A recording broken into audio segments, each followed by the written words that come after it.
Welcome to Not Milk Never Milk. Subscribe if you're lactose intolerant. You begin by eliminating the common causes.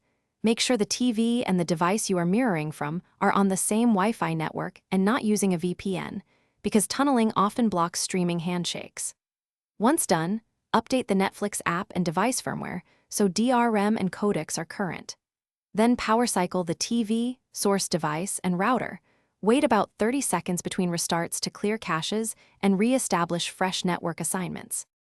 You now focus on the middle steps. Pick the correct mirroring method and test systematically. AirPlay, Chromecast, Miracast, or connect HDMI directly to isolate the issue. Make sure your source device has up-to-date GPU or display drivers. Outdated drivers break DRM handshakes.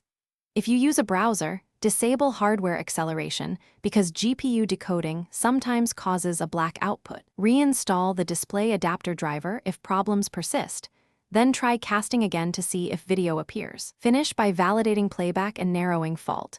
Sign out of Netflix and sign back in, then play a different title and profile to rule out account-level hiccups. Check HDCP compliance. Some TVs or splitters block protected streams, and swap HDMI cables to a known good one. If you still see a black screen, test with a different source device or perform a factory reset of the streaming device. Key troubleshooting tip: if nothing works, capture logs or use another device to isolate hardware versus account issues. Thanks for watching. If this was helpful, leave a like and consider subscribing. See you next time.